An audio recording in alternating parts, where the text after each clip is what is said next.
Good morning. It's Saturday, September the 5th. I'm Ali Velshi. It is day 1325 of the Trump presidency. And like most days of his nearly 4-year tenure, we again learned of Trump denigrating either someone or something. However, this week's Trump show was a rerun of sorts rather than a brand new episode. When news crossed on Thursday that Donald Trump had once again disparaged fallen members of the United States military, my first response, as it is with so much news of things Trump has allegedly said, was that it didn't surprise me. Trump and his people have vehemently denied The Atlantic's reporting that in canceling a trip to a French cemetery holding fallen American troops in 2018, Trump reportedly said, quote, "Why should I go to that cemetery? It's filled with losers." In a separate conversation on the same trip, Trump reportedly referred to the more than 1,800 Marines who lost their lives stopping the German advance on Paris in 1918 as suckers. Now, Trump is not anyone's example of a history buff, but he seemed confused as to why the United States would have intervened on the side of the Allies in World War I, asking, quote, "Who were the good guys in this war?" The White House responded to all of this reporting, as it often does, calling the claims lies, fake news, malarkey, etc. But even if you discount the numerous confirmations of the incident that have come to light since, you can't ignore the basic facts. In 2015, Trump said the late Senator John McCain, who was tortured by the North Vietnamese and spent 5 years as their prisoner of war, was not a hero.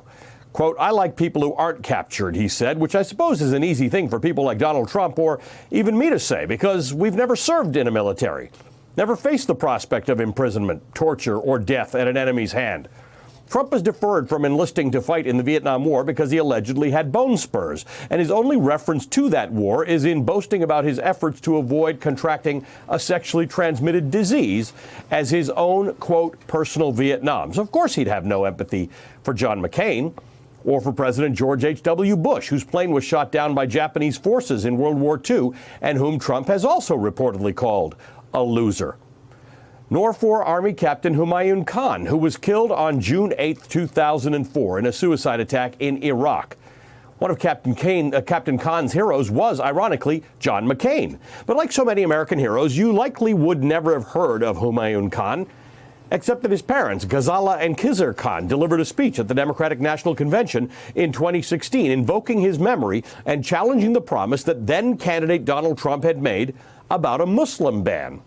That, you will recall, prompted a vicious, bigoted, and sexist attack on the Khan family by Trump. Now, we often say of people who haven't served in the military that they haven't worn the uniform, except that's not exactly true of Trump.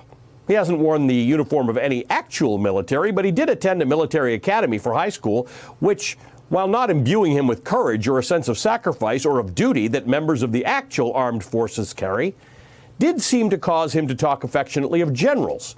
As president, he kept them close, even chose one to be his chief of staff early in the administration. And he likes the tough guy image, intervening against the wishes of military leadership and on the side of a disgraced Navy SEAL, Edward Gallagher, who was accused in a court-martial of stabbing a teenage ISIS captive to death. He enjoys military parades, and according to a new book, Trump wanted his inauguration to look similar to a North Korean military parade fraught with tanks and choppers and goose-stepping troops. He likes the trappings of the military. He wants the command. He enjoys the pageantry, but he wants nothing and understands nothing of the sacrifice. And that's fine, because most people wouldn't sacrifice their lives for their country. But most of us do understand that someone else will. And because of that, we are safe. It's one thing to disagree with American military policy or its aims or how much we spend on it.